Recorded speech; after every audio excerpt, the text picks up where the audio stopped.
오늘 이 시간에는 10번째 말씀의 마지막 말씀인 내 이웃의 소유를 탐내지 말라라는 제목으로 말씀을 전하도록 하겠습니다. 요즘 여러분들은 삶에 만족을 느끼며 살고 계십니까? 아니면 불만족한 삶을 살고 계십니까? 요즘 여러분 삶 가운데 무엇만 있으면 참 행복할 텐데 라고 생각하는 것이 무엇이 있습니까?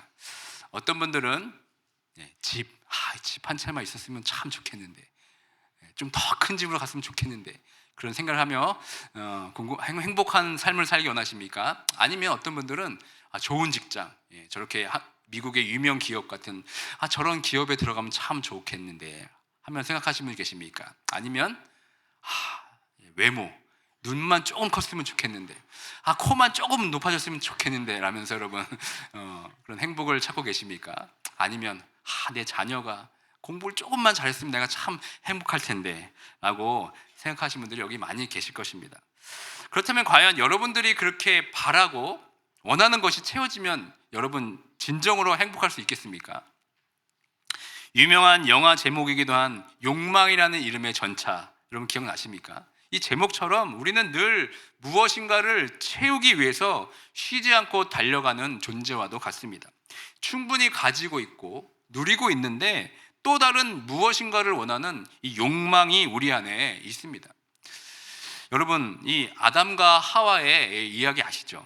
정말 부족함이 없고 모든 것을 다 누리는 완벽한 에덴 동산에조차도 이 뱀의 유혹을 받아서 이 선악과를 보는 순간에 이 먹음직도 하고 보암직도 한 이 탐스러운 나무에 그만 손을 대고 맙니다. 이미 다 누리고 있고 또 원하는 그 마음으로 인해서 하나님의 말씀을 불순종하고 죄를 짓게 맙니다. 그로 인해서 인류 역사 가운데 죽음을 가지고 오게 되었습니다. 또 지금 우리가 사는 시대는 어떻습니까? 소비주의, 또 자본주의, 이 만몬, 즉 돈의 영향권 아래 우리는 살고 있습니다. 이 영향권 아래 살고 있다 보니까 욕망의 제어할 대상이 아니라 욕망을 적극적으로 추구하는 대상이 되어버렸습니다.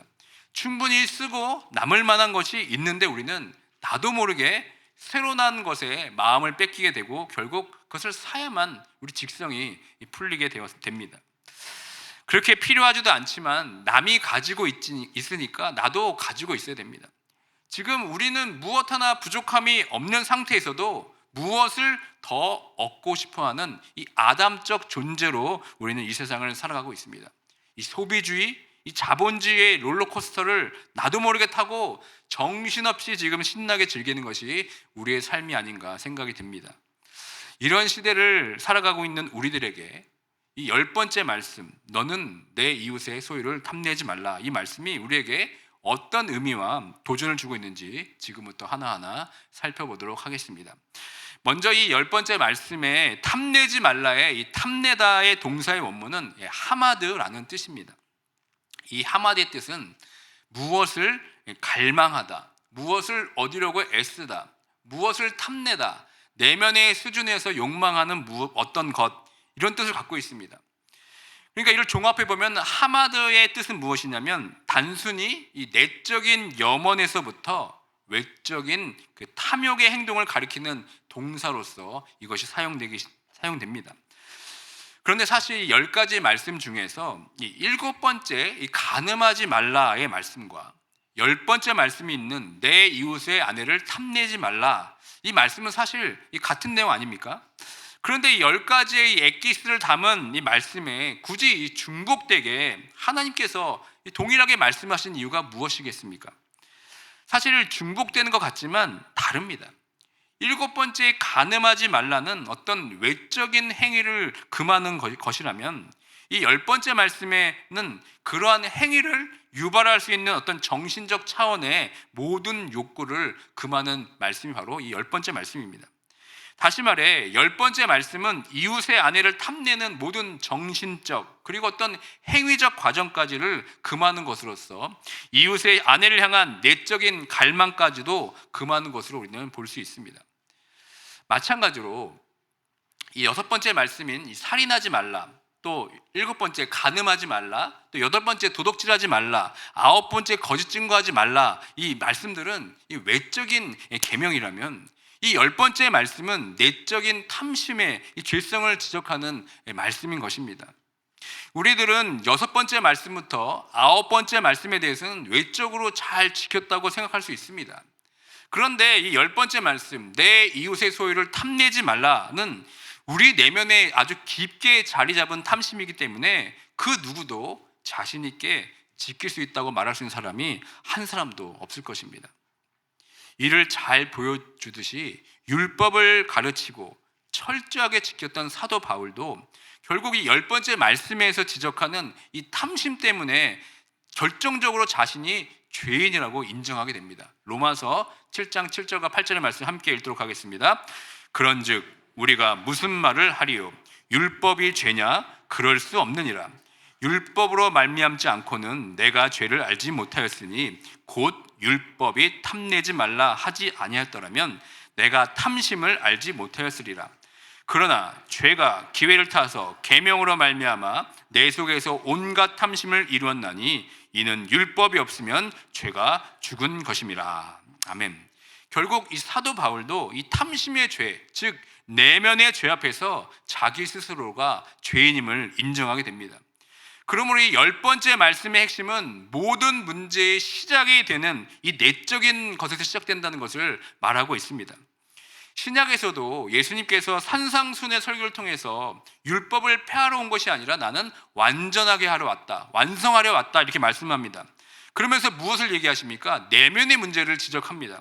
내면은 썩고 있고 있는데 오직 외적인 것에만 신경을 쓰고 있는, 그런 철저하게 지키고 있는 서기관과 바리새인들의 삶을 아주 통렬히 비판하면서 특별히 이 10가지 말씀 가운데 살인하지 말라, 간음하지 말라를 말씀하시면서 결국은 무엇을 지적하셨습니까?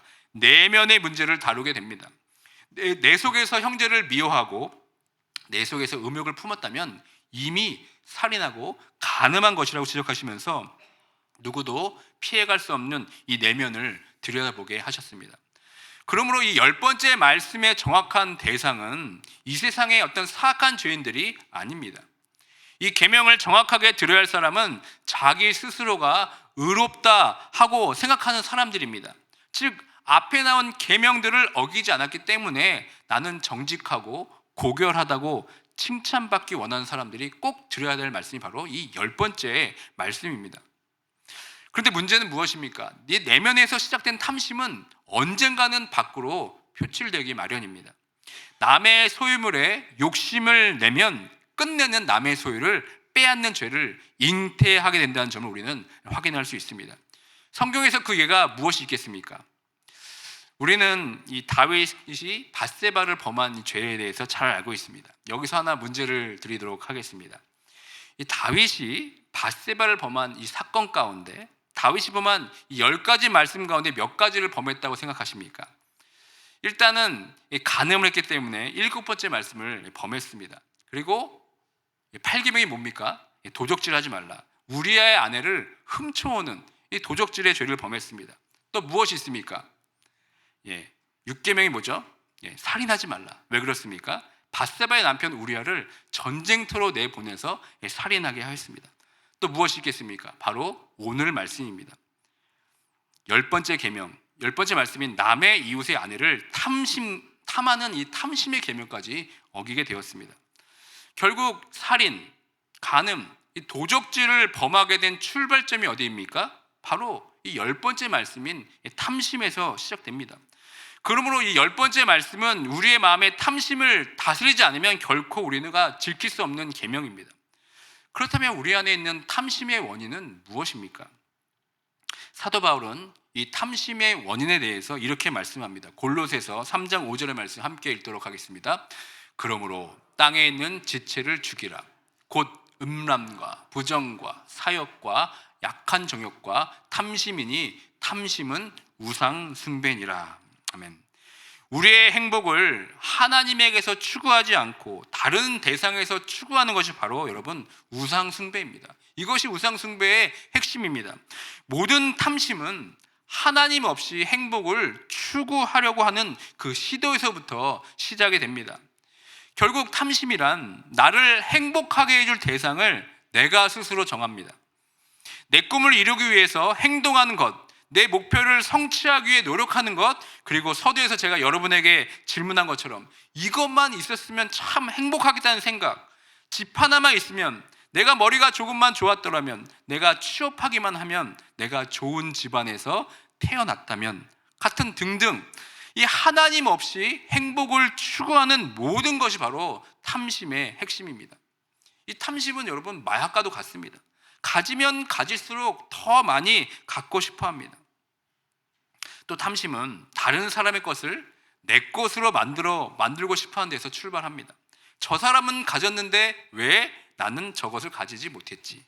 라고 이 내면에서 끊임없는 외침이 들린다면 여러분들이 이미 탐심의 그 우리에 갇힌 것입니다.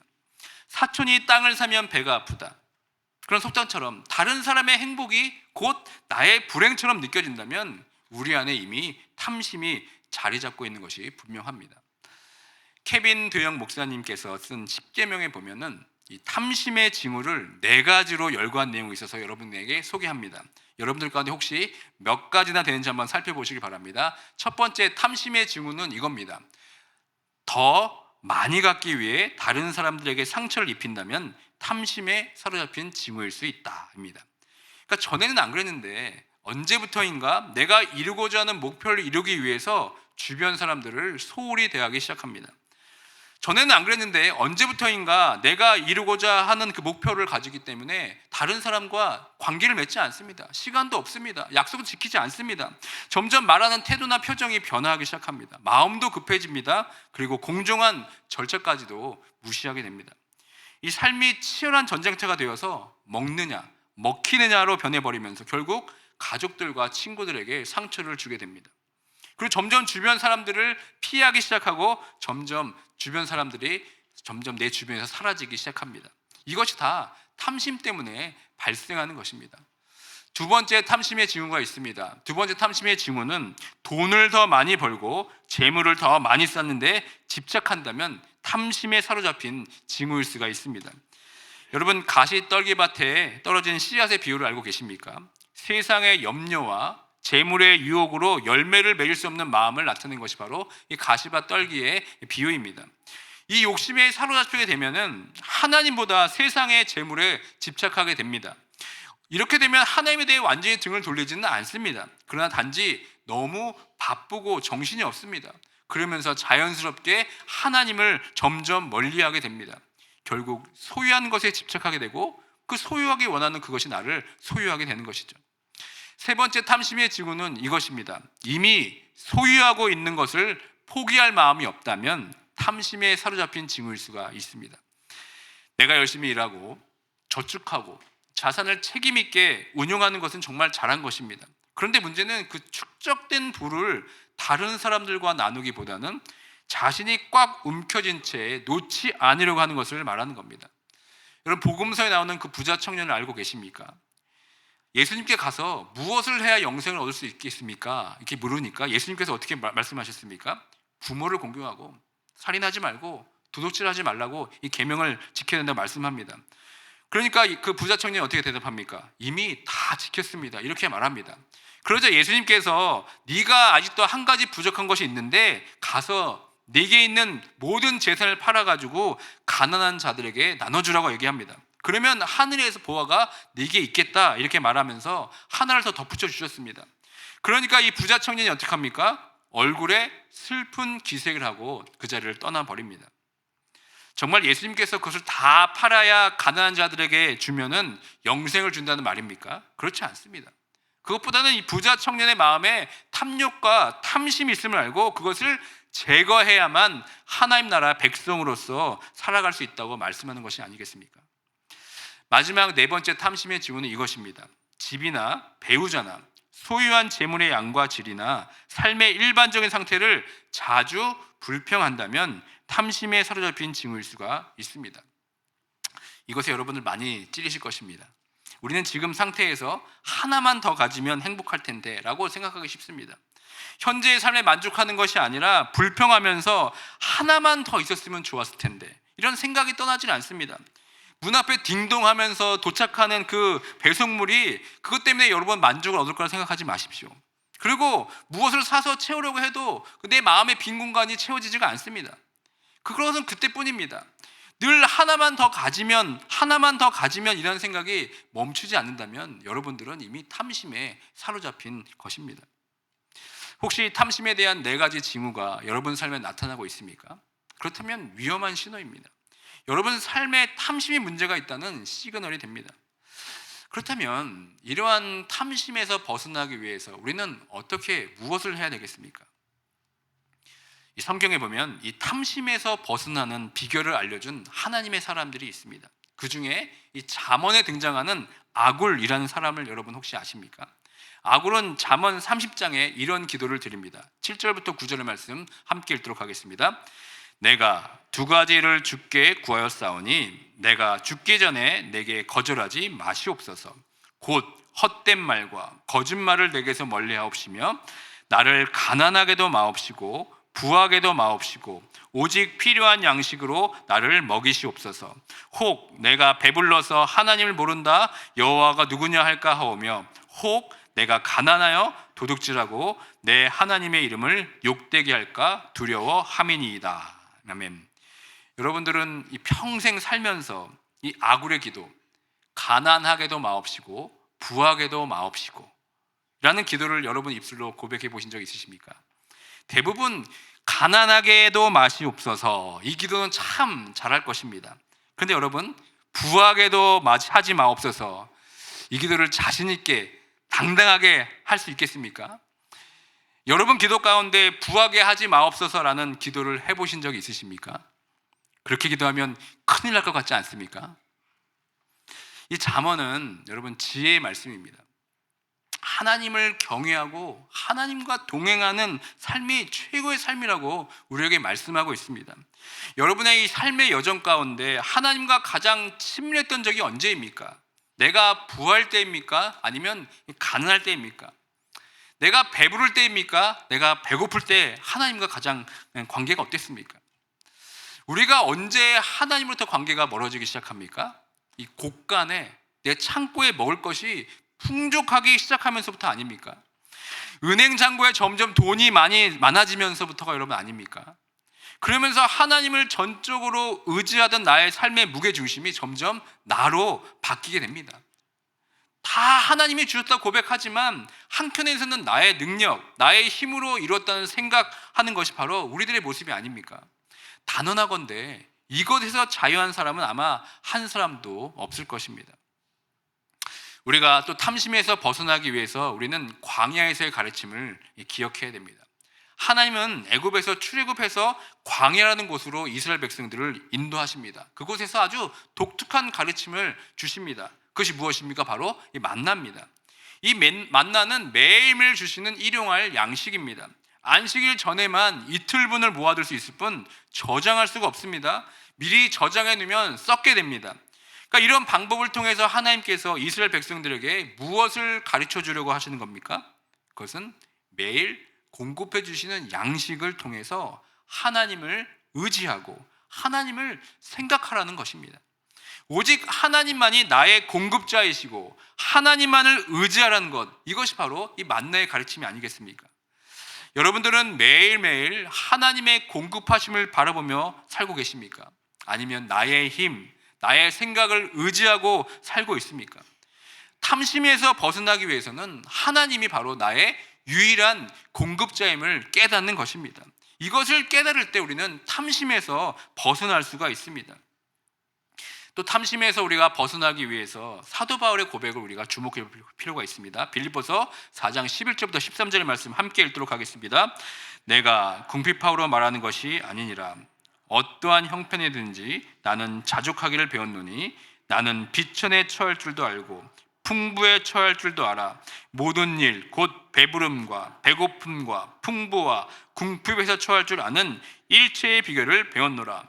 내게 능력 주신 자 안에서 내가 모든 것을 할 수 있느니라. 아멘. 사도 바울은 지금 이 탐심에서 벗어나기 위해서 일체의 비결, 이 자족을 우리에게 지금 배우라고 말씀하고 있습니다. 이 자족이란 뜻이 무슨 뜻입니까? 스스로 넉넉함을 느낀다. 스스로 만족하게 여긴다는 뜻입니다. 바울은 지금 이 말씀을 어디에서 전하고 있습니까? 바로 감옥에서 하고 있습니다. 바울은 빌립보에서 복음을 전하다가 핍박을 받고 벌거벗겨진 채 매질을 당했습니다. 그럼에도 불구하고 바울은 내게 능력 주시는 자 안에서 내가 모든 것을 할 수 있느니라 외치고 있습니다. 어떻게 이렇게 위대한 고백을 할 수 있겠습니까? 이 모든 것이 이 자족에서 시작된 겁니다. 이렇게 바울이 자족할 수 있는 이유가 이 모든 일이 하나님의 섭리 안에서 일어난 것이라고 믿었기 때문에 그렇습니다.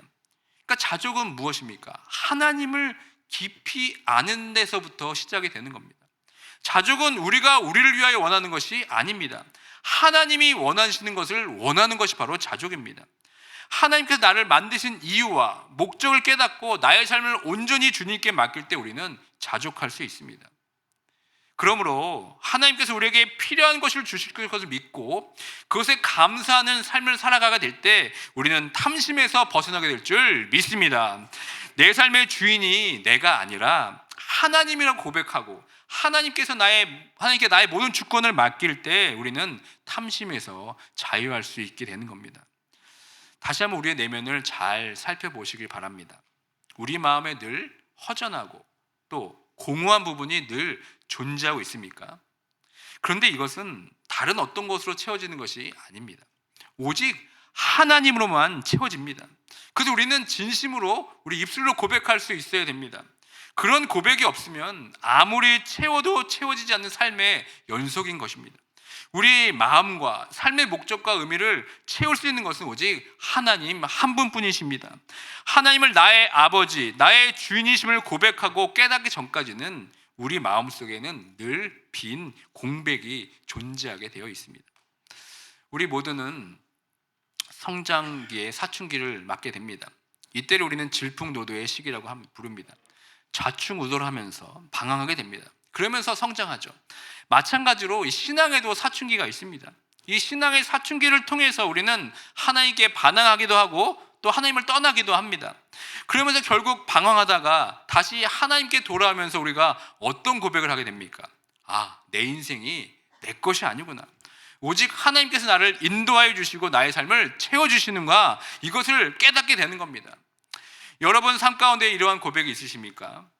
정말 내 인생이 내 것이 아니구나. 하나님께서 나의 삶을 인도해 주고 계시는구나. 이러한 감사의 고백으로 주님 앞에 나아가고 계십니까? 다시 한번 하나님께서 나의 모든 것을 채워주시는 분임을 고백하고 감사하는 모두가 되길 주님의 이름으로 축원드립니다. 이제 10가지 말씀을 다 마치게 되었습니다. 이 10가지 말씀으로 여러분 삶에 어떠한 변화가 있었는지 궁금합니다. 이 10가지의 말씀대로만 우리가 지키고 산다면 우리는 하나님의 거룩한 백성으로서 이 땅에서 든든히 서게 될 것입니다. 이 10가지 말씀은 성경 말씀의 가장 근본이 되면서 근간인 말씀입니다. 이 10가지 말씀은 과거의 유물이 아니라 지금도 살아서 역사하고 있는 말씀입니다. 바라옵기는 이 10가지 말씀이 그냥 지나쳐가는 말씀이 되지 않길 원합니다. 이 말씀의 궁금증이 해결되는 것으로 끝나지 않길 바랍니다. 이 10가지 말씀이 우리 삶에 녹아지길 바랍니다. 이 10가지 말씀을 통해서 우리의 행동과 우리의 내면까지도 들여봤으면 좋겠습니다. 그렇다면 어떻게 이 10가지 말씀을 우리 삶에 적용하고 그 말씀대로 살 수 있겠습니까? 그것은 이 10가지 말씀으로 기도하는 것입니다. 그리고 기도한 대로 우리가 살아가면 됩니다. 성도분들 가운데 기도하면 5분도 못 하시겠다는 분들이 참 많이 있습니다. 제가 이러한 분들에게 강력 추천합니다. 이 10가지 말씀을 하나하나 되새기면서 내 입술에 넣어서 기도하는 것입니다. 이 10가지 말씀을 떠올리면서 이렇게 기도하는 겁니다. 하나님 외에 다른 신을 섬기기 않기를 원합니다. 내가 하나님의 얼굴 앞에 서 있는 존재임을 깨닫고 하나님께서 우상을 섬기지 말라고 하셨는데 우상을 섬기지 않고 하나님과 나 사이의 친밀함을 막는 것들을 제거하여 주시옵소서. 오늘도 여호와 이름을 헛되이 부르지 않으니 돌아보기를 원합니다. 안식일을 거룩하게 지키기 원합니다. 우리에게 허락하신 이 안식을 탐내고 누리기를 원합니다. 오늘도 부모를 공경하라고 말씀하셨는데 그 말씀에 순종하기를 원합니다. 마음 가운데 누구를 미워함으로 살인하지 않게 하여 주시고 마음의 음욕을 품지 않아서 말씀과 기도로 거룩하여지기를 원합니다. 오늘도 내게 있는 모든 것이 하나님께로부터 온 것임을 알고 남의 것을 돌지 않고 오히려 나누는 삶을 살게 해주시옵소서. 거짓 증인이 아니라 복음의 증인으로 살기 원합니다. 그리고 탐심을 제거하고 자족하며 감사하는 삶을 살아가게 해 주시옵소서. 여러분, 이렇게 10가지 말씀으로 기도하게 된다면 이보다 좋은 기도는 없을 것입니다. 이 10가지 말씀으로 기도하고 여러분 그 기도한 대로 사시길 바랍니다. 그래서 10가지 말씀의 순종함을 통하여서 그 속에서 자유함을 얻고 그것이 내 삶의 가장 큰 행복인 줄 깨달아서 하나님을 사랑하고 이웃을 사랑하고 행복한 성도, 행복한 교회로 거듭나는 모두가 되길 주님의 이름으로 축원드립니다.